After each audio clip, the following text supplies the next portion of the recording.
Well, we're waiting for my buddy Terry to get here so we can talk fantasy football and see if he can give me some tips, even though I did get a victory. So glad that I got that victory in fantasy football. So I am now at 2-3, and I think that I'm actually tied up with my brother who I actually face on next week. So that's right. Or actually, is it next week? I think it's the week after that I face Malik. So still got one more opponent, and hopefully I can even my record to 3-3. So that would be wonderful. So right now I'm 2-3. I think 2 games behind the leader, which is not wonderful. So hopefully we can have some improvements in our league and all of that. That would be wonderful on my part, and I'm definitely hoping that that will be the case. But right now, that is not the case. We are not doing all that good at all. As a matter of fact, we're going to see what happens in regards to next week and of course the week after that. But I would like to get to 500 at some point or another. That would be wonderful, and I would be a very happy camper if that was to happen. But I don't know whether it will happen, and we're just gonna have to find out if that is the case or not the case as we learn more about our team and how we're doing in that regards. Because right now the team is looking a little bit on the bleak side, but hey, 2-3 beats 1-4 anytime. That's all I got to say is 2-3 beats week that 1-4 anytime. So I will gladly take that victory, and hopefully I can build on that and get better with my team and all of that. So we're going to see how that transpires and what goes on in that regards. As a matter of fact, I won at 79.5 against the UV Hustlers. So what the little report says was that in a week 5 tougher event, the 2-3 giving you the blues humiliated a tough 3-2 UV Hustlers team by a score of 79.5 to 57 point, silencing a partisan crowd of 67,427. Giving you the Blues were helped out by a 37-point effort. That's right, I said 37-point effort from Tom Brady, who tore apart the Miami Dolphins defense for 411 passing yards and 5 passing TDs, in addition to 13 rushing yards. With this performance, Brady was the number one ranked overall fantasy score for Week 5. In addition, Brady entered the Tougher Hall of Fame with this performance as the eighth ranked individual weekly player score in league history. They also got help from a 15.25 effort from Kareem Hunt, who snuck past the Los Angeles Chargers defense for 61 rushing yards and 2 rushing TDs, in addition to 28 receiving yards. So the quote that I was supposedly saying was, "This MVP award belongs to the whole team." Says that UV Hustlers were helped out by a 12.75 point effort from Emmanuel Sanders, who snuck past the Kansas City Chiefs defense for 54 receiving yards and 2 receiving TDs. They also got help from an 11-point effort from the Tampa Bay Buccaneers, a defensive team. So that, like I said, brings us to 2-3, and the Hustlers to 3-2, and hopefully we can manage to find a way to get back into the thick of things and find if we can't do better than we've been doing. Because definitely, I would like to see an improvement in that regard. So we're going to see if that happens or it doesn't happen or not. So that's what's going on in that league with my players and everything. Of course, there is sports news happening as well. So we're going to see what's going on in that regards as well. So hopefully folks will be checking this out, and maybe you've got some ideas of some players that you might be looking at and some fantasy news that you might be thinking about also. So definitely looking forward to finding out what folks' thoughts are about sports and things in general. So I also need to find out how I did in the players pick, and hopefully, depending on how I did, maybe Terry can come here and give me a hand, because that is not going well either. So right now, I want to check on the standings and see where we are. Like I said, I believe that we are in.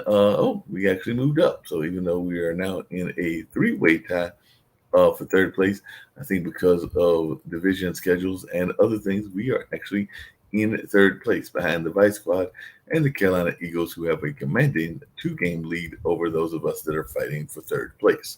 But they have a 1 game lead over the Vice Squad. So that is what's going on, and I do hope to get back into the thick of things and all of that. If you're wondering about other divisions, Bradley's Cowboys are tied with Dem Boys, and they are 1 game ahead of the Raven Anteaters, who are as 3-2, and that is our commissioner's team. And then the Mofo's come at 2-3, And then we've got the 0-5 Banditos. So they did not get that win. So they are still on stuck on that 0 win category. And then another division, it's the Hustlers with a record of 3-2, tied with the BW Players. So they are now tied with that team. And KMA is 1 game back with the Apex Predators, 2 games back. So that's what's going on in that particular division. Now, as far as the other division is concerned, let's check on that and see how things are going in the trapezoid division. And we've got a team that's doing well there as well. Oh, wow, a 3-way tie between the Black Panther, yes, I know, and Demolishing Desperados, with Capital Punishment coming up at 2-3, and the Crackers coming up at 1-4. We do have some 1-4 teams, of which I did not join that category this week, and I am so glad of that. And we got Gonzo's Revenge tied with the Chronic, and they are 1 game ahead of the Mod Squad, and of course they are several games ahead of the Tussle football team and FYG. And then we've got Public Enemy, which is 1 game ahead of Jersey Ballers, and Alpha for Life is a game behind that, and then the Great One is a game behind that. So they've actually evenly distributed their team, and that is some good news in that sense, I guess. So definitely going to wait and see when my good buddy Terry comes on through here, see if he's got some thoughts about fantasy football and things along those lines. We love giving you news about fantasy, but about sports in general as well. So that's kind of what's going on in this part of the world. Love to hear what's happening in your part of the world as well. So definitely that's some of the things that are going on. We look forward to hearing what you've got happening in your world as well. So that's just some of the things going on. But don't forget, if you got any thoughts about what's going on in fantasy or even in real sports, I did hear that Ben Simmons had reported or at least made it to Philadelphia. So who knows, maybe he will make it to the team after all. But we're going to find out if that is the case or not the case, as it may be analyzed and all of that. For those of you wondering about the waiver wires, I did check that out on CBS Sports, and I can tell you some of the things that they were saying, and you can tell me if you agree or disagree. I'd love to hear y'all's thoughts on that as well, because they did say week 5 was rough when it came to injuries, and many fantasy managers are now scrambling for replacement options. Several stars are going to be out in week 6 and beyond, and it could be problematic. But hopefully, there are some players that you can still get. Um, at quarterback, Russell Wilson with a finger and Daniel Jones with a concussion were unable to finish their games in week 5. John Jones might be able to play in week 6, but Wilson is out for at least a month, with Geno Smith now taking over as the starter in Seattle. Mike Glennon would start for the Giants if Jones is out, and Smith and Glennon are potential options for fantasy managers in the 2 quarterback and superflex leagues.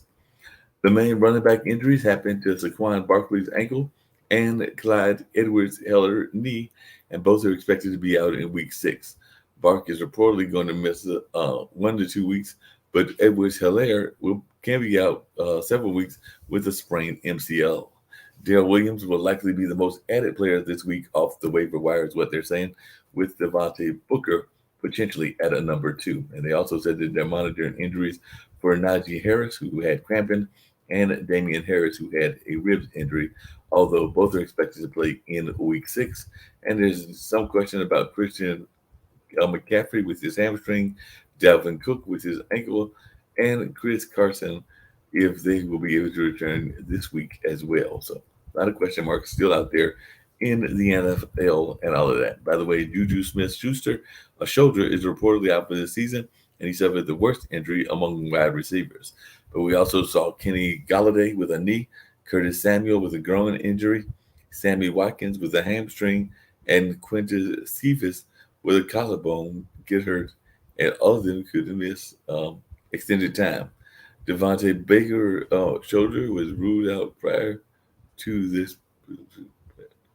Hmm. So it's got a bunch of people that are hurt, and this will be interesting. They did say Devontae Parker was ruled out prior to Sunday's game, but thankfully it appears like Tyreek Hill had only sustained a minor injury, and he should be fine for week 6. Max Williams, who had a knee injury, could be out for an extended period of time, but Travis Kelsey with a neck should be fine when looking at tight end injuries. However, we do know that fantasy managers are looking for a starter in almost every league after George Kittle and that was actually one of my tight ends, was placed on an injured reserve Saturday. So definitely might have to get some help on some of that. Even though I do have a nice backup in the sense of CJ over there, so I do have a good backup in that regards. So there's a lot of questions about waiver wire quarterback. So they're saying Russell Williams with his finger, Tom Brady who actually hurt his thumb, and Joe Barrow's neck, Daniel Jones with a concussion, Tao Tagovailoa with ribs, Trey Lance with knee injuries, Jimmy Garoppolo with calf, Ryan Fitzpatrick with hips, Tyrod Taylor with Taylor, I should say, with hamstring, Jacoby Brissett on hamstrings, and Taysom is also high. Taysom Hill, I should say, is also got a concussion as well. If you're wondering about who's got a bye this week, well, that would include Jamie Winston, Matt Ryan, Trey Lance, Jimmy Garoppolo, and Zach Wilson. So definitely those are some folks that will not be playing. So please don't start those, whatever you do. And in terms of drought candidates, Wilson is 100% rostered, and Derek Carr is 89%, and Jones is 64%. Wilson hasn't been placed on a. Where's it at? Hmm. So we got to figure out who the hell these people are and what we're going to do with them. So they're saying that with the drop candidates, Wilson is 100% rostered, like I said, and they're saying Wilson hasn't been placed on an injury reserve, but it might be hard to carry him on your fantasy roster for a month while he's out. Carr has combined for just 24 fantasy points the past 2 weeks, and it would be hard to trust him in a one quarterback league in week 6, particularly at Denver. Jones might not play in week 6 against the Rams, but you aren't starting him in a one quarterback league in that matchup probably anyway. So definitely it looks like those are some of the things that people are looking at and all of that. So definitely keep these things in mind. When it comes to like some priority plays that you might want to look at, one that might surprise you is Taylor Heineke of Washington. And there's a CBS NFL insider, Jason LaCafaro, who reports that Fitzpatrick could return in week 7, but Hennick could still remain the starter. A strong performance in Week 7 against the Chiefs could help his cause, and it's a great matchup since Kansas City is number 2 in fantasy points allowed to opposing quarterbacks. Hennick, who has scored at least 23 fantasy points in 3 or 4 starts this year, is on solid streaming option and a borderline starter in all leagues for Week 6. He's worth up to 5% of your remaining FAAB budget, if that's the kind of budget that you've got. As far as Trevor Lawrence, who's the quarterback over there in Jacksonville, they're saying that Lawrence took advantage of a great matchup in Week 5 against Tennessee with 22 fantasy points, and he has another quality matchup in Week 6 against Miami in London. That's the match that will be taking place in London. The Dolphins are number 3 in fantasy points allowed to opposing quarterbacks, and the last 3 quarterbacks against them, Carr, Carson, Wentz, and Brady, have combined for 1,125 yards, 9 touchdowns, and 1 interception.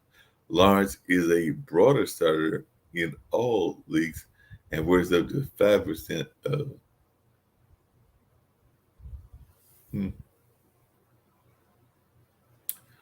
So I guess he's still going to be a borderline starter. I wonder what they got to say about Teddy Bridgewater. I remember when he was at the Vikings, and y'all know I do love my Vikings.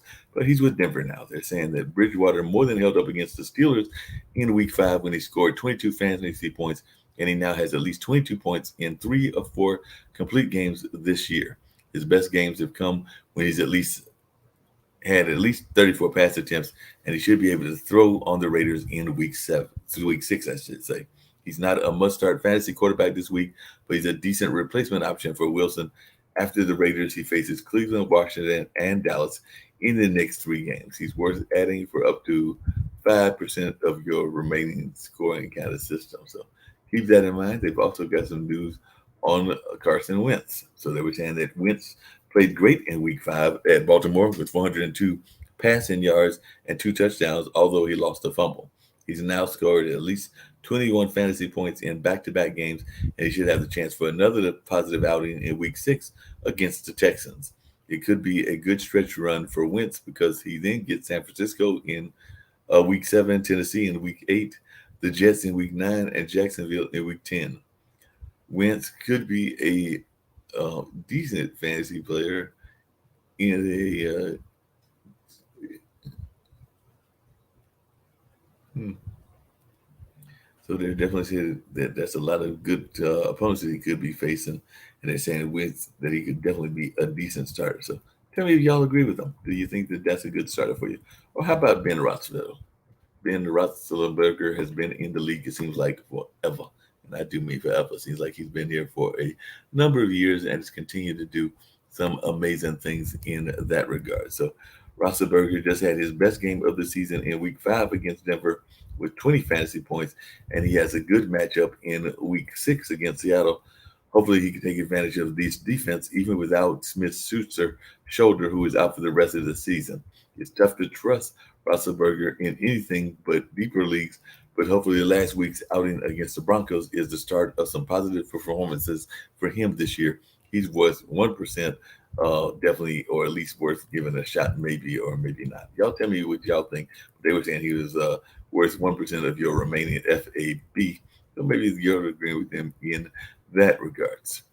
And then we got a couple more we're going to look at, including Justin Fields and none other than the Chicago Bears quarterback, who is see who I was just mentioning, Justin Fields, right? So we're going to talk a little bit about Big Ben, and then we're going to talk a little bit about Justin. If y'all have any thoughts about these as quarterbacks, let me know, and I'd love to hear your thoughts. Roethlisberger just had his best game of the season in Week 5 against Denver with 20 fantasy points, and he has a good matchup in Week 6 against Seattle. So definitely keep that in mind. And like I said, there's a lot of things that people will be thinking about him in that regard. And I actually just mentioned some of that. So let's get to Justin. Justin Fields has yet to make a significant fantasy impact with a combined 28 fantasy points on the season, but hopefully better performances are ahead. He's worth stashing if you have an open roster spot, and maybe he can take advantage of his matchup with the Packers in Week 6, especially if the Bears are chasing points. Fields is worth 1% of your remaining FAB. So they're not giving much credit to Justin Fields. But what are they saying about Jameis Winston? They're saying Winston is on a bye in Week 6, but he might be worth stashing if you need a quarterback moving forward. He's coming off of a 33-point fantasy outing in Week 5 in Washington, and he had a season best 30 pass attempts, which hopefully is a sign of things to come. He will benefit if Hill misses on an extended time, and he could get Michael Thomas ankle, and in the back he could be picking up folks that folks might not be expecting. So there might be some people that are being surprised by some of the folks that are being looked at and all of that. And they are saying that Justin could get Michael Thomas ankle back in Week 7 or there or soon thereafter. So they're saying that he might be worth it. And he does have some tremendous schedule options with Seattle, Tampa Bay, Atlanta, and Tennessee in his first 4 games back after the bye. As for Matt Ryan, well, Ryan is another quarterback worth possibly stashing if you have an open roster spot. He scored a combined 61 fantasy points in his past 2 games against Washington and the Jets, and hopefully he gets Calvin Ridley, who's out on a personal matter, and Russell Gage, who's out with an ankle injury, back for Week 7 in a great matchup at Miami. Kyle Pitts finally got going against the Jets in Week 6, and Ryan is getting hotter at the right time. He's worth 1% of your FAB, according to the fine folks over there at the central area and central, kind of like people probably thinking about what's going on in that whole concept and whether he will be a good pickup or not. I used to always think of them as being kind of like enemy competition, Chicago as well as Green Bay and a number of others as well. Can't really get with rooting for them just because they are oftentimes would light us up and do horrible things to us. So that was just difficult to get with. And what do y'all think of Mike Glennon? Glennon may be taking the start from Jones. Glennon could start for Jones this week if he's out in Week 6, and you might need Glennon in a 2 quarterback and superflex league. He's got a brutal matchup against the Rams and only managed 9 fantasy points in relief of Jones in Week 5 at Dallas. But any quarterback who starts is worth adding in these formats, and Jones could still be needed um, if you're stuck. So they're saying that he's only worth up to 10% of your remaining FAB in a 2 quarterback and superflex league. So I guess they are saying that some people might want to try Mr. Glenn. And what about Davis Mills over there in Houston? Mills played well against New England in Week 5 with 312 passing yards and 3 touchdowns, and we'll see if he can build off of that in Week 6 against the Colts. There's a chance Taylor can return soon for the Texans, but we'll see if the Houstons make a switch away from Mills or leave him to see how he develops in deeper leagues. He might be worth adding for 1% of your remaining FAB league if your talent is remaining crickets, as we like to say. So we're going to see if that's the case or if we're going to have some other people go for Mr. Mills and all of that. And what about Tagliavelli? Well, there's a chance that Tagliavelli could return in Week 6 against the Jaguars in London, and he might be worth adding in deeper leagues. He would be a low-end starter against Jacksonville, and then Tagliavelli gets to face Atlanta in Week 7. And definitely that does not sound like a good combination. But we'll see if Devontae Parker with a shoulder injury will play in Week 6, and eventually Will Fuller will be healthy. There's still a lot of about Tagliavelli's potential, and he could eventually become a decent fantasy quarterback as well. He's worth 1% of your remaining FAB. And what about Geno Smith? Well, they're saying before a started for Wilson for at least 3 years.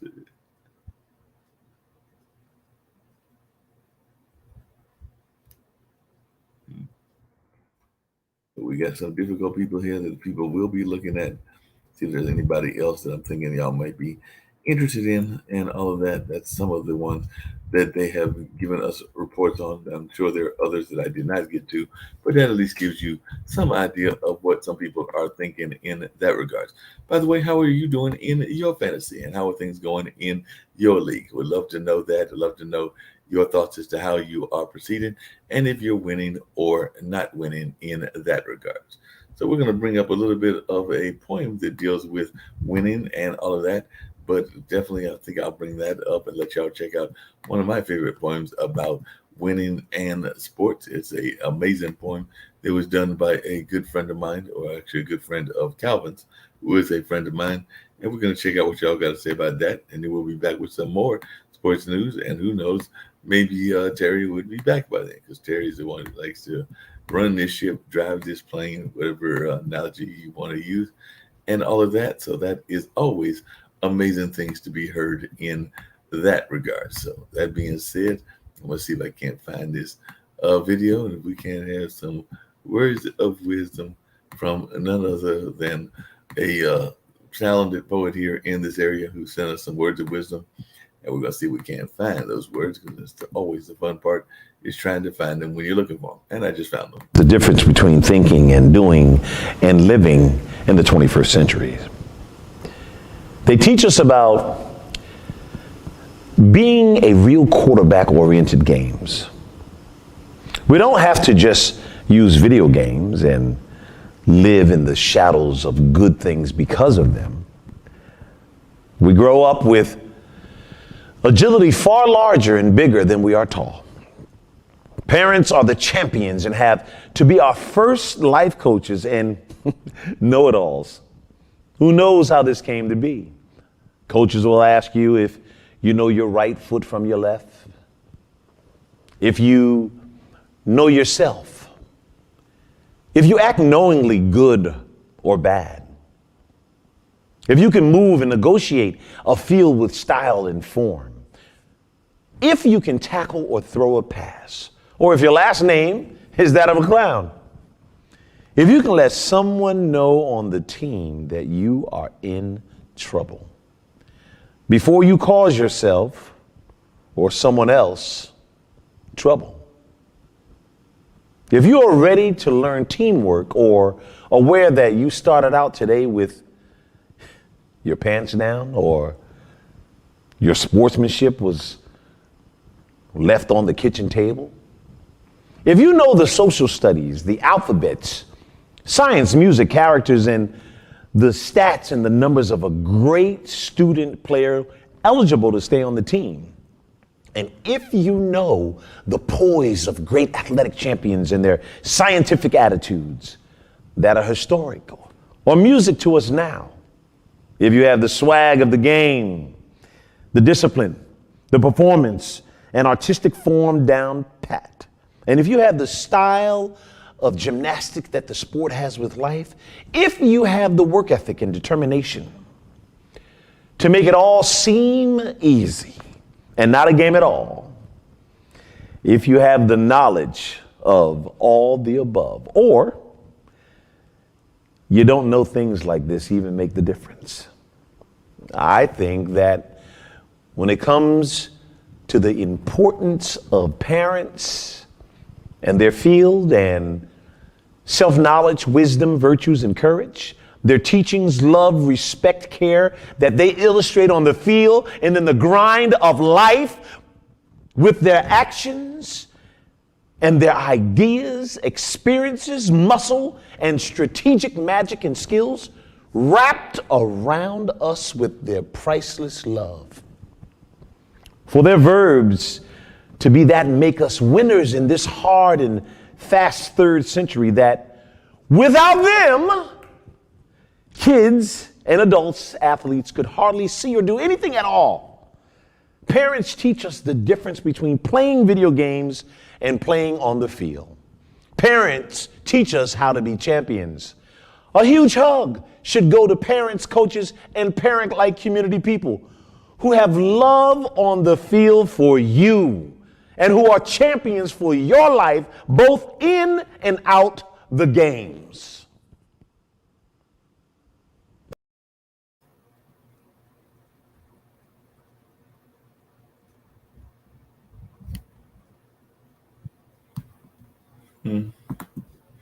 So we're back after that lovely poem and everything, and definitely some great thoughts. Waiting to see if Terry's going to appear back. I did say that I was going to tell y'all about my pool picks and how that went and everything, and then I'll probably make some more pool picks as well. So let's see how we did in last week's results, and I've already got the ones that I made for this week, and y'all can tell me if y'all agree or disagree. So definitely, if you hear something that does not resonate with you, just let me know that, and I might even adjust them and make a correction. Wow, somebody actually got 15 picks. That is truly amazing. That means that they got almost all of them right. I think that they may have missed maybe one in that case, but I'm not even sure of that. But that is truly amazing. 15 picks right. Let's give it to Public Enemy, who must have had players that he knew personally that he could blackmail. Thing I can think of, because definitely that is a whole lot of goodwill and everything. But we did have several that had double figures, myself included. I have 10, and I am not in the basement. I am close to the basement. I'm like 2 up from the basement. So in that one, not doing all that great, but let's see if I can do better this time around. So let's go to week 6 and see who I picked for this week and if I want to stick with those. So right now I've got the Tampa Bay Buccaneers against the Philadelphia Eagles. I think I will keep that because Tampa Bay seems like they're on a roll. I mean, I know that Tom might be hurt, but I still think that that's a good pick for that, even though it is in Philadelphia, and that will be a good game. I believe that game, yes, it's not the London game, but on Sunday we got a game early in the morning. There's going to be a London game. That's going to be Miami against Jacksonville. I picked the Jacksonville Jaguars in that one. And then we got Houston against the Colts. I picked the Colts on that one. We've got the Los Angeles Rams against the New York Giants. I've got the Giants in that. Then we've got the Chiefs against the Washington football team. I'm taking the Chiefs in that one. We've got the Green Bay Packers against the Bears. I'm going to take the Packers in that one, even though we got a good friend that's a Packers fan. And, of course, my brother is a Bears fan, so that might be a hard one for me to take, but I'm going to go with the Packers. And then we've got the Bengals against the Lions. I'm going to take the Lions in that one. The Vikings against the Carolina Panthers, and I believe that game is going to be played in Charlotte. And who knows? Maybe I'll sneak down there and find a way to get to the game. But right now, I'm going to stick. Ironically, I think I'm going to stick with the Panthers because they've been playing really hard and they've lost a couple of really difficult games. I just don't see them losing 3 in a row. The Los Angeles Chargers at the Ravens. I'm going to keep with the Ravens in the spirit of keeping with that good buddy of mine, Mr. Dean Geronimo. So I'm going to keep that one going. The Arizona Cardinals at the Cleveland Browns. The Dallas Cowboys will take over the Patriots. The Denver Broncos over the Raiders, and the Pittsburgh Steelers over the Seattle Seahawks. And, of course, we've got Buffalo over Tennessee. So that is what I'm taking in those regards and in that sense. So that's where I'm at on the lineup and where I'm at with my picks and all of that. Got picks in for week 7 as well, but I think that what I put in there is pretty decent and all of that. So that's where I'm at. Hope that y'all agree with me. But if you don't, you can let me know that as well. Always glad to get comments and hear what folks' thoughts are about sports in general. We're gonna see what kind of news we've gotten out of the NBA, and also if my Brewers are still in the playoffs or if they've been eliminated because they were down 2-1 to those Atlanta Braves. I've actually got some friends, including a buddy that, as far as I know, is still working at the Marriott here in this area. And of course, he's a diehard Braves fan, so he will probably run but in with me if we went ahead and lost that series. So I need to find out if that's the case or if I might need to avoid that area for a while as well. But that's just me being sarcastic and a little bit teasing because I'm not going to be just running away for that reason and that reason alone. So definitely that is not going to happen. And we're going to see what happens in that regards as well. So we're going to see what it goes on in there. By the way, they said that there are 8 quality free agents still looking for a team. These 8 NBA players still on the market could help a team in 21-22. So among those players is Rondo Hollis Jefferson. It wasn't that long ago that Hollis Jefferson was filling it in admirably for the defending champion Toronto Raptors. The 6'6" forward used his 7'2" wingspan and knack for the ball to average 7.0 points, 4.7 rebounds, 1.8 assists, and 0.8 steals in nearly 19 minutes per game in 2019 and 20. He's had trouble finding a stable home since and is currently playing in Turkey. But an NBA team needing defensive-minded forward depth might take a look. Another player that people might be looking at is Aaron Baines. Baines proved his worth in 2019-20 when the then Phoenix big man stepped up for the Suns while DeAndre Ayton was serving a 25-game suspension for violating the league's anti-drug policy. He registered 11.5 points per game and 5.6 rebounds per game and hit 35.1% of his three-pointers that season. That is not a bad average at all. However, a bout with COVID-19 and a knee contusion prevented him from playing in the Orlando bubble. He struggled to find the same groove when he returned with Toronto last season, averaging 6.1 points per game, 5.2 rebounds per game, and he shot 26.2% on three-pointers. Wesley Matthews, hey, that's one of our guys from Marquette. So, I'm going to be trying to put him up there and say that he's doing some good things and he needs a shot. Not much went right for the Los Angeles Lakers last season, and that included Matthews' jump shot. Normally an above-average three-point shooter at worst, Matthews shot just 35 or 33.5% from beyond the arc in 2020 and 21, and just 28% in Los Angeles' first-round loss to Phoenix. Was that just an apparition? A team may want to find out for itself, as two-way wing players don't grow on trees. And I agree. And plus, he's also, like I said, a Marquette alumni as well. So definitely might have to give them some credit and all of that. So hopefully we can get him on a team as well, and that would be great. Jeff Teague is somebody else that people might want to be looking at. He hasn't been a full-time starter since the 2018-2019 season with Minnesota, so those expectations are unfair alongside the former All-Star's name. He's still a veteran ball handler that knows what to do, and any number of teams might be glad to have that on their depth chart. Don't forget, Teague scored 11 points in 12 minutes in Milwaukee's Game 6 clincher against the Hawks in the 2021 East Conference Finals. So he might be somebody you might want to consider big time. And then another one that people might be wanting to look at is Tyler Johnson. Despite going undrafted in 2014, Johnson has managed to do more than stick in the league, averaging more than 17 minutes in each of his 7 seasons.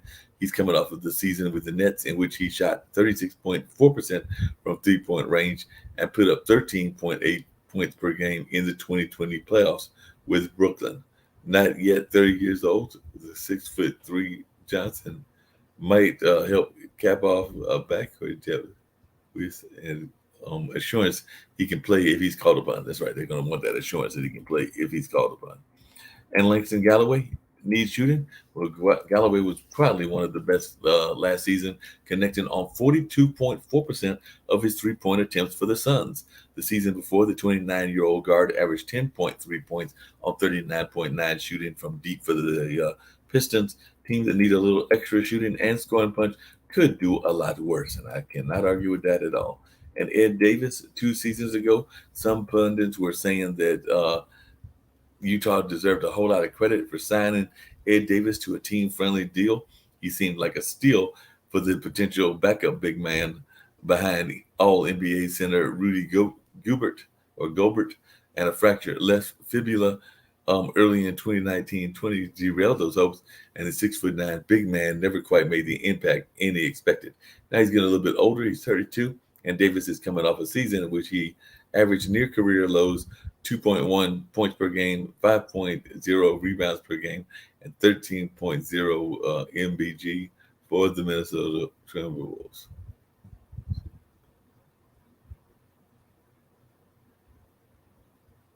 Hmm.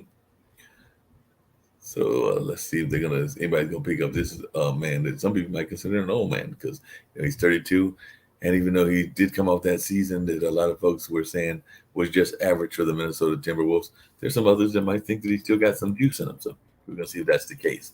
And another one that people might want to look at is Mike James, an emergency depth signing by the Nets last season, turned into a tantalizing look at James, who averaged 7.7 points per game, had 4.2 assists per game, and 2.5 rebound per game in the 13 games with Brooklyn's. His stats did falter in the 2021 playoffs: 3.7 points per game, 1.8 rebounds per game, and 1.3 assists per game on 32.6 shooting. But the 31-year-old guard refreshed his standing in the NBA as spending much of his career playing overseas. So definitely that's going on. And it looks like the LA teams have made some moves as well. It looks like the Lakers signed Boye to a 2-year deal, and of course that's a big man. I'm sure that, definitely the players over there in Los Angeles are not going to be arguing with that at all. They'll be glad to have him in that sense. So they just signed him to a 2-year contract, and that was announced earlier this week that he was signed to a 2-year contract. So he has appeared in 94 NBA games. Wow, that's interesting. 34 starts that he had for the Detroit Pistons, and he averaged 5.6 points and 2.8 rebounds in 17.3 minutes. Originally, he was drafted with the 15th overall pick in the 2019 NBA draft, and he did play some G League games for the Grand Rapids during the 2019-20 season. So that's going to be interesting to see how he fits in with this very powerhouse team that they're putting together over there in Los Angeles at the Lakers. But the Clippers aren't doing too bad either because they just signed swing man Terrence Mann to an extension also because he did play a starring role in the with the Clippers as they reached their first NBA Western Conference Finals in 21 or 20 and 21. And Mann will sign a 2-year, $22 million deal that will keep him with the Clippers through the 24-25 season is what we're hearing and all of that. So it does look like Mann will be sticking with the team. And that is a great bit of news that I know a lot of people will be glad to hear and all of that. Speaking of news that people might be glad to hear, for those that are following the Philadelphia and everything, it does look like Tyrese Maxey, they will let him slowly get back to health and everything because they don't want to rush him in a long season. So definitely looks like that's going to be the case. They're definitely saying that they're going to be careful. And Doc Rivers, who was my schoolmate, says that he definitely wants to be careful with that injury, and that we can definitely understand that as well. So it's only preseason, but the Philadelphia 76ers are getting hit with injury problems. First came Tobias Harris's right knee soreness, and then Shake Milton's ankle sprain, and now Tyrese Maxey is dealing with an adductor tightness. All three will miss the Monday preseason matchup with the Brooklyn Nets. So that game, they look like all three of them did miss that game and everything. Maxey especially is expected to play a big role in his second season as he takes on more responsibility. And therefore, Coach Doc Rivers has said the team will be very careful with the young guard out of Kentucky. So it does look like they're going to try to be very careful with him. They don't want to sustain any major injuries before it is big time regular season and all of that. So, and it does look like there is the possibility that Ben Simmons may be returning to the 76ers. So the Philadelphia 76ers could be nearing that finish line. Stargard has been in a holdout to begin the 21-22 season. He's missed all of training camp and two preseason games, and is definitely doesn't look like he'll be playing uh, in at least for a while there. But I'm sure that they're trying to get him in as soon as they can, and all of that. So it does look like he's going to come back, and does look like they're looking to have him back as well. Doc Rivers said, "We've said from day one what we wanted. We would love to get him back. Other than that, there's nothing to report." So definitely does look like they would love to have him back and all of that. So hopefully that might be the case, and we're going to find out what goes on in that sense. And will he be ready to go for opening night on October 20th? So, opening night is just around the corner. I did not realize it was that soon. We're going to have opening night on the 20th, which means that next week is opening night for NBA. I knew that the NFL was going on and all of that, but I did not realize it was opening night. And now I do. I've learned something new right now, that it is opening night over there, as in terms of when people can expect to get their full dose of NBA basketball on, and not just these preseason matches in that regards. And by the way, I said about the game between the Brewers and the Braves. But right now it is 0-0, and it is the beginning of that game. So, like I said, the Brewers must win in order to continue their playoff rush and playoff push and all of that.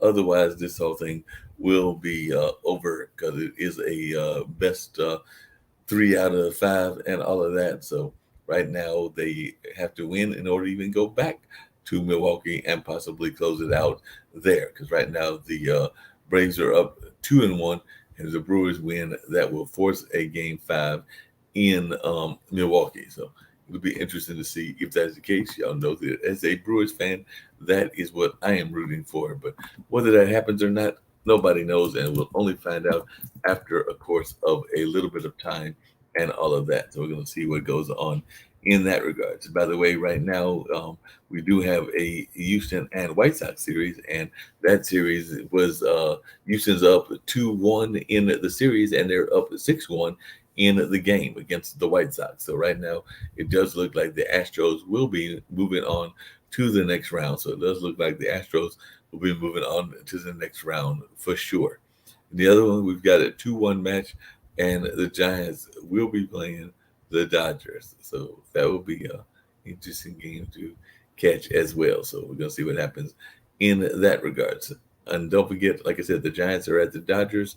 That series is at 2-1 with the Giants up 2 and the Dodgers down 1, with one of those games being played tonight at 9:07 p.m. So if the Giants win, they move on. So there's a lot of games where if the team wins, they move on and all of that. So it'll be interesting to see what goes on in that sense.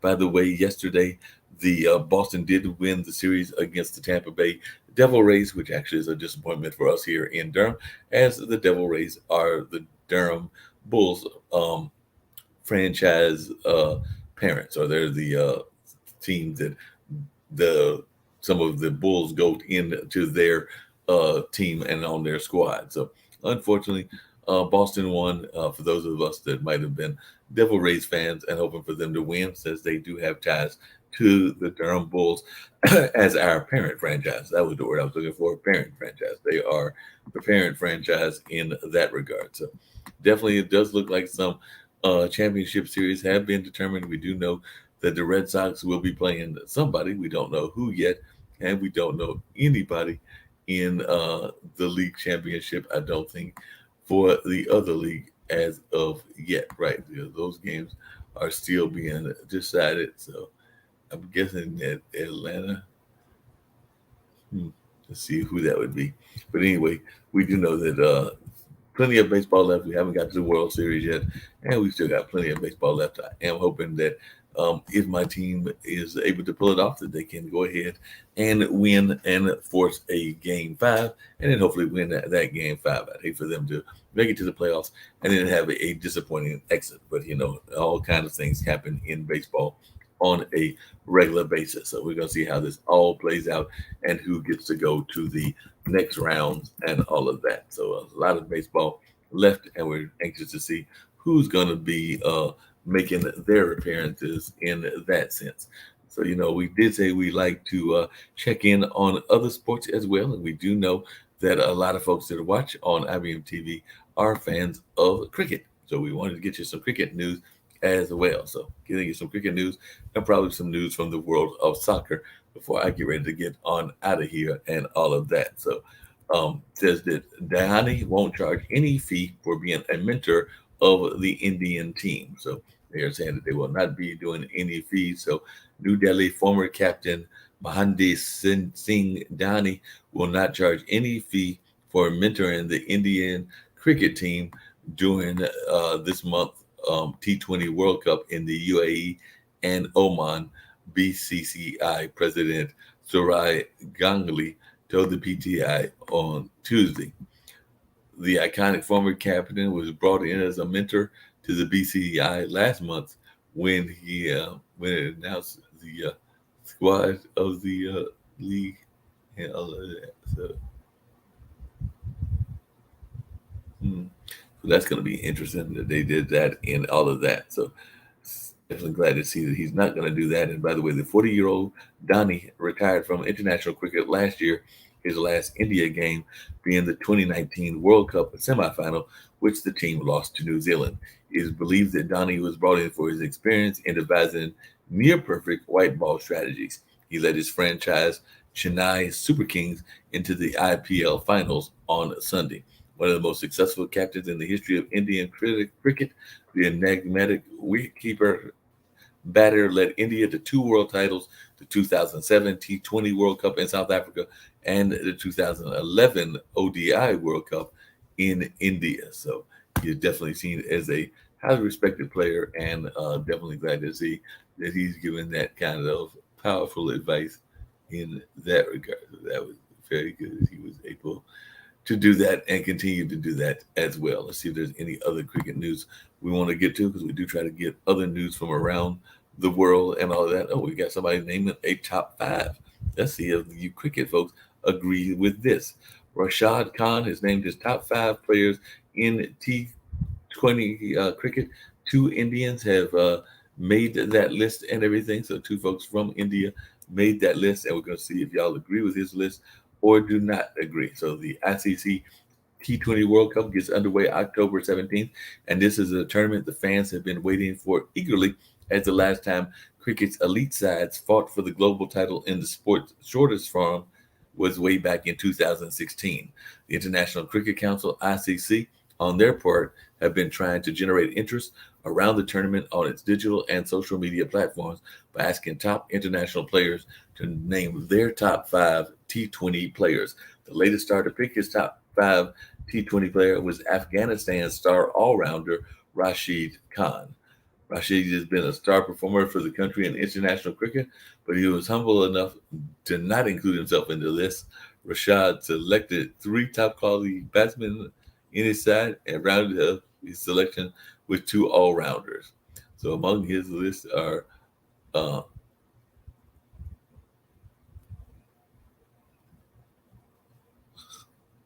hmm.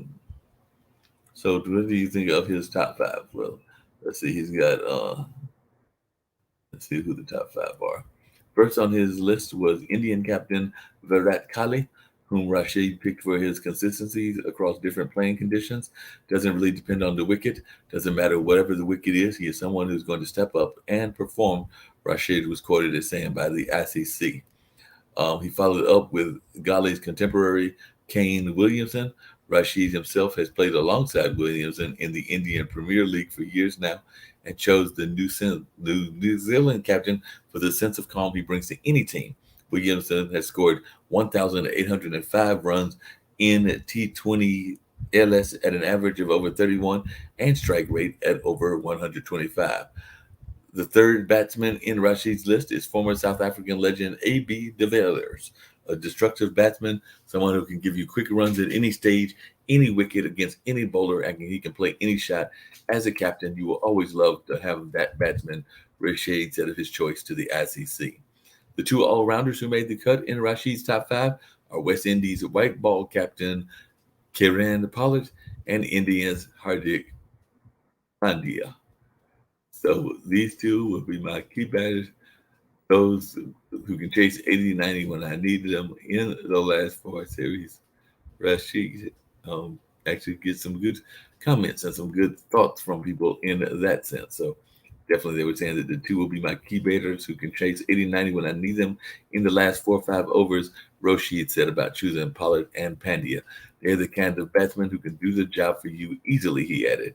Rashid has been playing in the IPL against Pollard and Hardik, who are teammates at Mumbai Indians for years now, and has seen their destructive ability with bat and ball from close quarters. So apparently he's running to them and he knows what they can do. So definitely that'll be interesting to see what goes on in that sense. And by the way, the YouTuber who invaded the Oval Cricket Grounds and collided with England batsman John Bairstow will stand trial next month. So Daniel Jarvis, 33, allegedly invaded the Oval pitch during England's fourth test against England. Jarvis from Gravesend, Kent, was accused of aggravated trespass at Croydon Magistrates Court, and the prankster has more than 163,000 subscribers on his YouTube channel. He was granted unconditional bail ahead of his trial next March. So looks like he's trying to pull off a stunt. It might have gotten him in all kinds of legal trouble. So you got to watch those things even when you're trying to be a stunt master or a YouTube person and all of that. So that might be getting him in some legal trouble that might involve money, might involve prison time. Who knows what it might involve? Only time will tell that. It'll be interesting to see how that all plays out and what goes on in that regard. So I'm sure that many of you will be paying attention to that story, particularly those of you that are cricket fans, because it does sound like that is a very important cricket story going on in the world and all of that. And speaking of important stories, we did have a major resignation that took place in this area as well.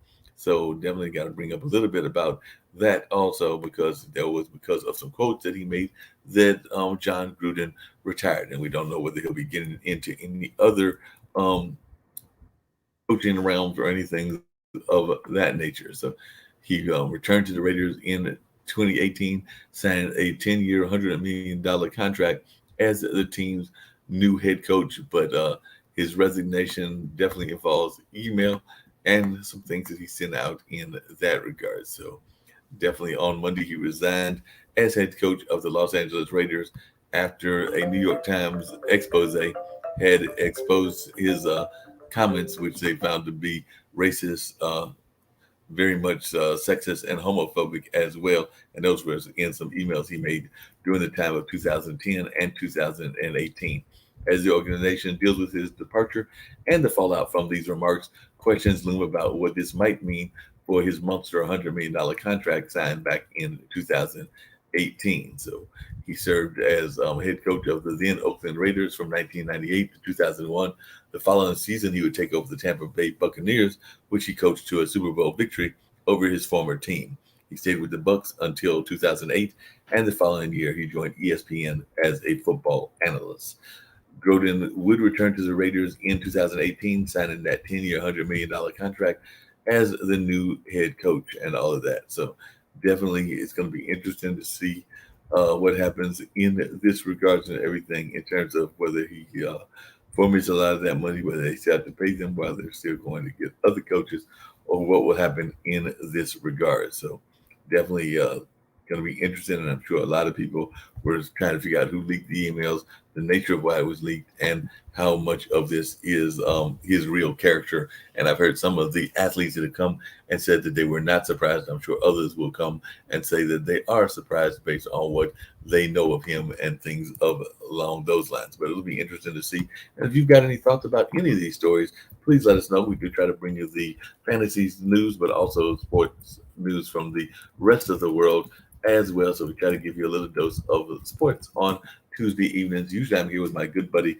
Terry Good, who gives us all kinds of YouTube advice, and hopefully he'll be back with us next week as well. But that's some of the sports news that I was able to find and that I thought y'all might be interested in that sense. I am going to see if I see any World Cup of soccer news that folks might be interested in, and of course maybe some news from the world of tennis as well. So definitely Germany has qualified for the 2022 World Cup in tennis. So Germany just qualified, so that is good news for those that are of German descent or that root for Germany for whatever reason. So they have qualified, and Denmark reached its World Cup with a 1-0 victory over Austria. So we've definitely seen a couple of European teams that have clinched their entry. So Germany became the first European team to qualify for the 22 World Cup by crushing North Macedonia 4-0 on Monday when they secured that top spot in Group 7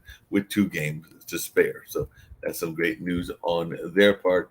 And like I said, Denmark has reached the World Cup as well. So that is some positive news out of the world of sports. So I hope that y'all enjoyed that little bit of sports news from the world of soccer. And we might have some other things that people might be interested in as well. So actually, it looks like the USA might be heading into some problems. So let's see what's going on here as the USA soccer suffers its first World Cup qualifying loss with a disappointing road result. So that is not good news whatsoever at all. So the United States men's national team is no longer undefeated in World Cup qualifying.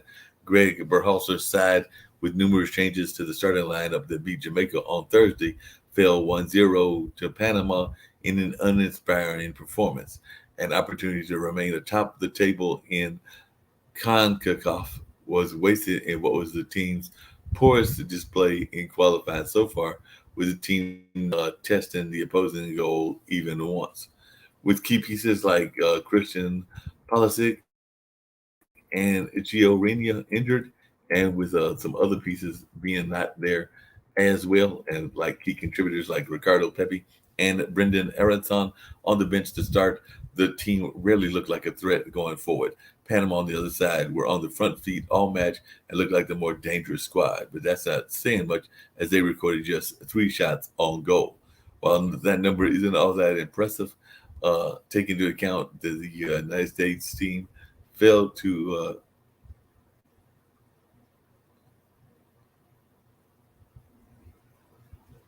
nope.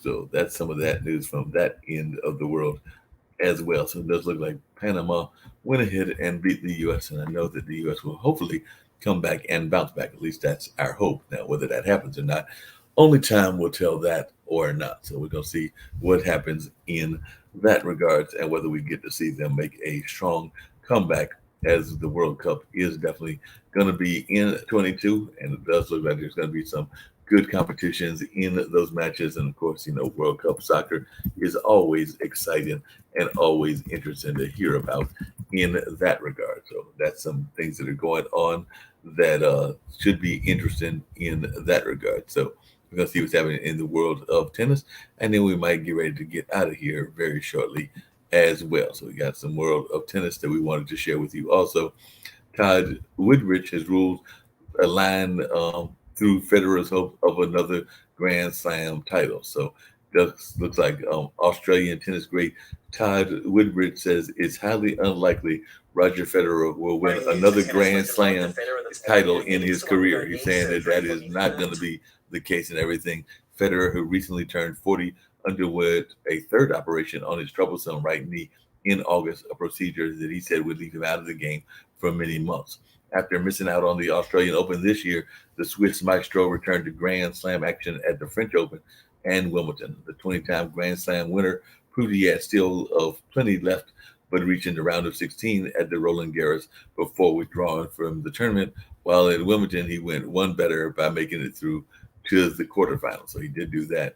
But after most recently missing the U.S. Open and with fears Federer might miss the Australian Open for a second straight year, Woodbridge says it's tough to see a scenario where the tennis icon can land Grand Slam title number 21. Highly unlikely, Woodbridge said on definitely a radio show. If we were to win one, I think the only one that he would be able to get through is Wimbledon. He's had another knee injury.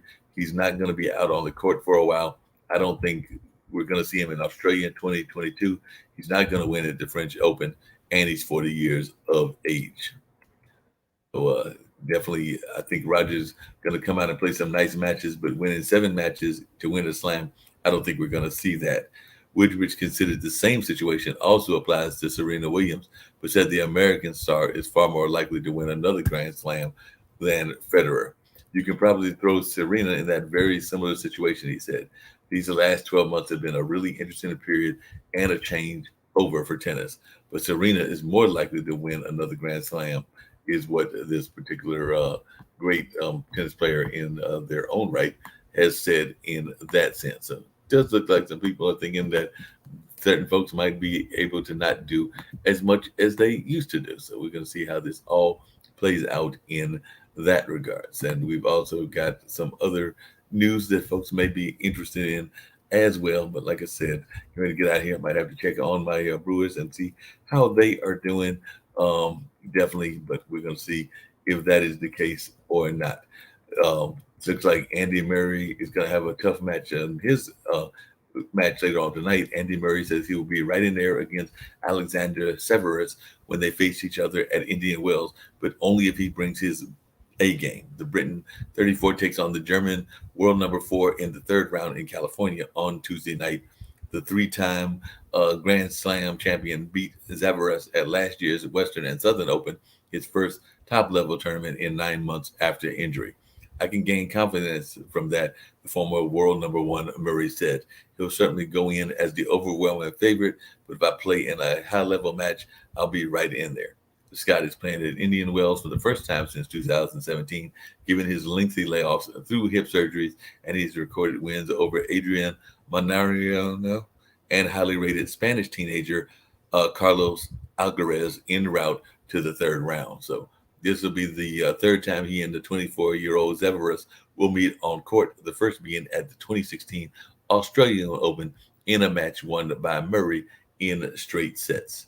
And by the way, speaking of straight sets, I don't think that we had reported about the fact that a major NBA player had retired. So yes, we did have a major NBA player that retired and has definitely given a lot of great service and all of that. So definitely have to give a big deal to Paul Gasol, who retired recently, and definitely had an amazing career and all of that. So definitely wanted to give a little bit of thought about his retirement and all of that. So definitely, and even they owe a debt. The Memphis Grizzlies do, and all of that. So definitely great to see that they are honoring him as well. So the greatest player to ever don a Memphis Grizzlies uniform, Paul Gasol, recently announced his retirement from the game of basketball, and definitely, he's played a lot of his season with the Los Angeles Lakers, and they have announced that his iconic number 16 jersey will be retired. And there are some people in Memphis they would like to see Memphis do the same as well. He is one of the most decorated players of all time, and he's been recently listed by Hoops Hype as the 57th greatest player of all time. You can expect the NBA to do the same when they release their list of the 75 greatest players of all time in honor of the 75th anniversary of the NBA. So there's definitely a strong possibility that he will be in that list as well. So definitely, he's done a lot of work both there in Memphis as well as, of course, on the team of the Los Angeles Lakers. So he is a two-time NBA champion, three-time Olympic gold medalist, or Olympic medalist, I should say, six-time NBA All-Star, and a former NBA Rookie of the Year. So definitely he's had a illustrious career, and we definitely need to give him a shout out as well. And hopefully Memphis will do the right thing and retire his jersey, because I do agree with them that that is something that they should absolutely do, is retire his jersey for sure. So that is something that would be a great thing to have happen in that regard. So hopefully they will do that in the very near future, and we'll have that going on as well. So keep that in mind, that all of these things are happening, and definitely it'll be interesting to see what goes on in that ranks and everything along those ways. By the way, there was news earlier today about boxing. So the in 2017, Martin Stark almost died. He lives with Addison's disease, an autoimmune condition which affects the adrenal gland and can inhibit the production of cortisol or aldosterone.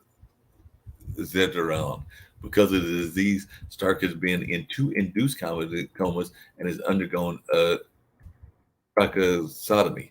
He remembers suffering from post-traumatic stress disorders, with the dreams of the comas actually causing trauma after a second. And this is how he came to find boxing, the sport he describes as providing him the gift of being myself, feeling comfortable and feeling vulnerable. Through his journey in boxing, Stark has come to organize the World Gay Boxing Championship, WGBC, the world's first LGBTQI boxing tournament, which will be held in Sydney in 2023. The slate of the events, which have been backed by Boxing Australia, as well as most of the sport's leading organizers and administrators, will feature amateur fighters of different weights, ages, and abilities. As well as introducing the sport to a whole new audience, Stark hopes that the WGBC can disrupt homophobia, transphobia, and hatred in sports. I think the main thing is around visibility and representation. There have been trailblazers in the world of boxing. You think women were not able to compete in boxing at the Olympics until 2012. Think what Nicola Adams has achieved. Women have been competing in boxing in the U.S. since the 1990s, so women have been blazing a trail of boxers. And I think that's where my whole spirit of inclusivity comes from, because of what other people have achieved. And for me, my organization, we're very much around the grassroots and amateur level, but we want to disrupt homophobia, transphobia, and hatred in sports. So definitely that's some very noble causes that he's trying to put together. And who knows, maybe we'll reach out to him and see if we can get him on one of our shows to talk about this thing that he is doing in terms of creating a whole nother type of boxing. Well, it's still boxing, but a whole nother event for boxing. That's the better way to put it, and all of that. So that is the best way to put it in that sense. So definitely always glad to see things along that line. By the way, boxing pound for pound rankings, Tyson Fury has reinserted himself into the top five with his second win over Deontay Wilder. The Gypsy King is back in a big way following his first title defense and second TKO over the Bronze Bomber. If you're looking for a date that might have signified the official start of the renaissance of the heavyweight division of boxing, it was November 28, 2015, when unbeaten Tyson Fury stepped into the ring in Dusseldorf, Germany, to disarm and outpoint former unified world champion Vladimir Klitschko. We may not have known then, but Fury's upset victory was a passing of the torch from the former face of the division to the new one, even if Fury's initial reign was ultimately a short one, as he vacated all three titles within the next year without defending them. 6 years and many dramatic turns later, including Fury's miraculous return from a destructive 3-year layoff, the self-proclaimed Gypsy King remains in the pole position of this exciting era for boxing's glamour division. So his thrilling 11th round knockout of Deontay Wilder in their trilogy bout on Saturday, which served surprisingly as the first title defense of Fury's career, only further solidified who is the division's best fighter. So looks like that is definitely the case, that he is the best fighter in that division, and definitely it'll be interesting to see what folks say in that regards. By the way, in terms of pound-to-pound rankings, the top one is Ganalio Alvarez. The Mexican superstar has set a date for his undisputed title bout at 168 pounds against unbeaten IBF champion Caleb Plant, and the promotions for their November 6th clash made headlines when the two fights brawled during their introductory press conference. And Naoya Inoue, the Japanese monster, savagely finished mandatory challenger Michael Dasmaranis in June to continue his American commercial invasion. Inoue is rumored to be heading into a December unification bout against Filipino slugger John Riel Casimero. Errol Spence is coming in at number 3. Errol Spence Jr. Surgery on a detached retina forced Spence out of a pay-per-view date against Manny Pacquiao in August, and has raised concerns over the 31-year-old's future.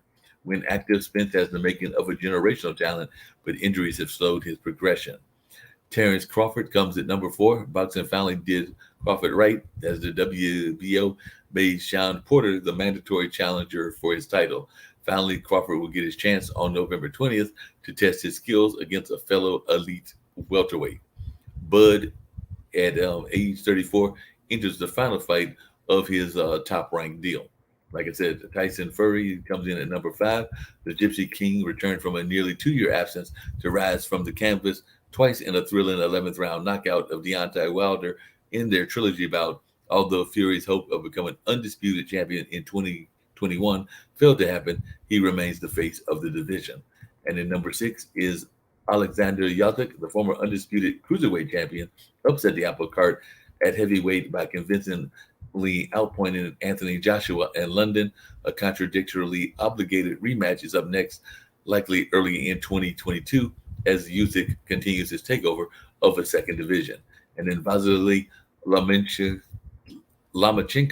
that's right, unified champion Teofimo Lopez Jr.'s decision not to grant Lomachenko a rematch has the Ukraine Wizards currently without a big fish to catch. At 33, Lomachenko reminded fans of his greatness when he finished Masayoshi Nakatani in June.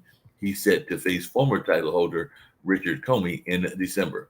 Teofimo Lopez Jr., it seems like a long time now that Lopez upset Lomachenko in their 135-pound summit, but with his bizarre song opera with Triller now behind him, the 24-year-old Lopez should finally get his mandatory bout against George Campasa Jr.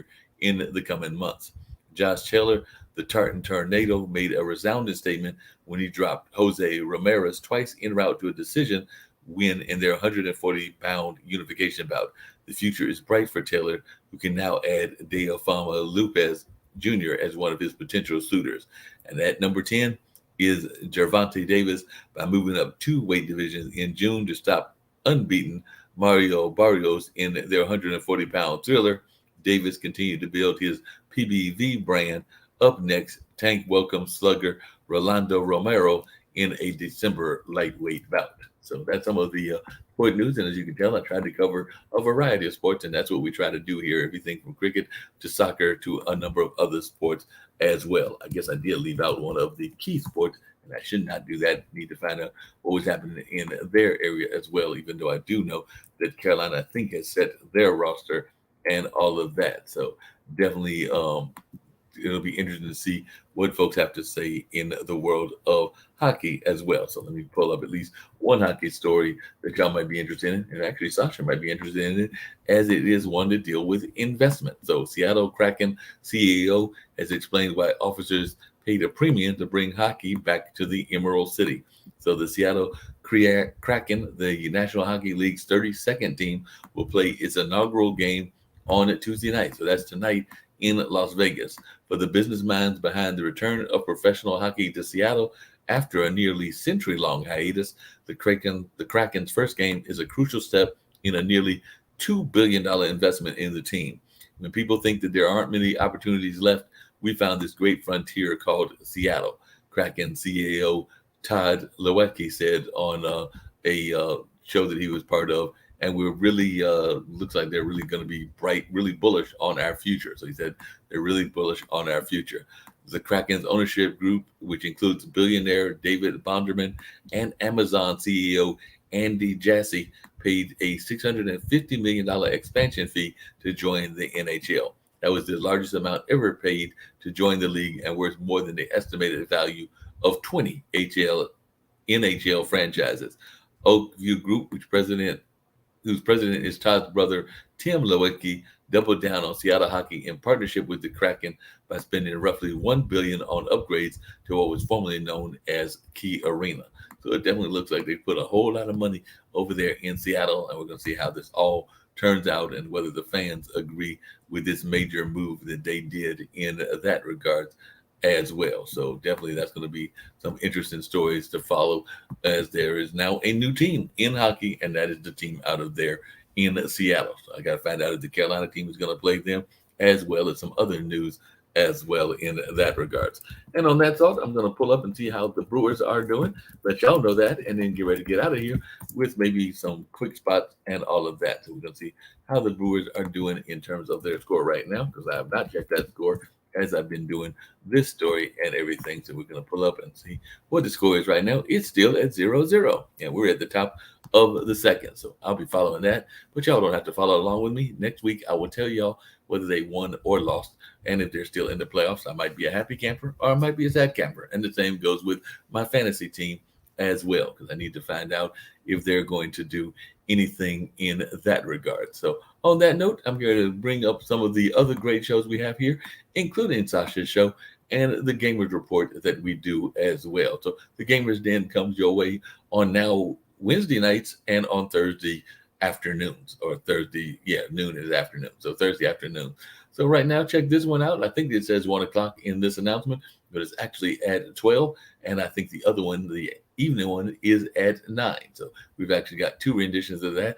And of course, we've got the Lawyer's Den. And of course, it being baseball season, I might throw the young man throwing the baseball as well. So we'll put up that and maybe one of Sasha's spots if I can find it in this particular page that I've got going here as well. But let's check out this one right now.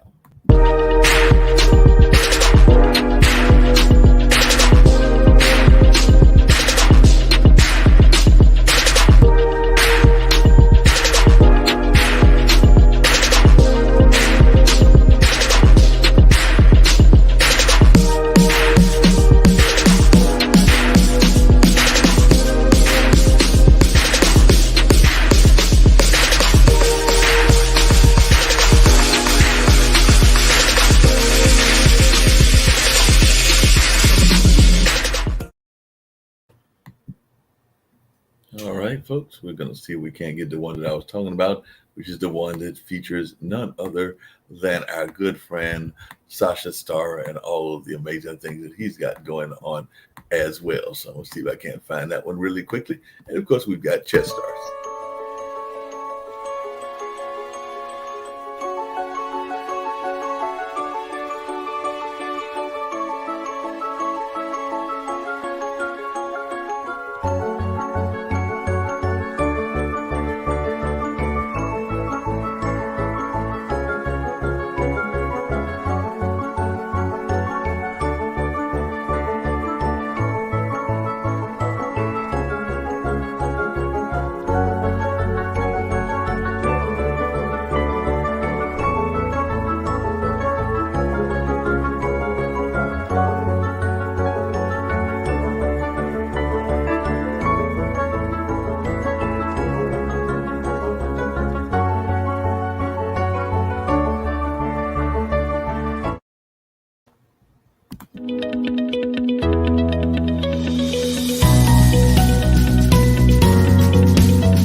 Yep, and then we're going to get to the other ones that I was looking for as well, and we'll get to those very shortly.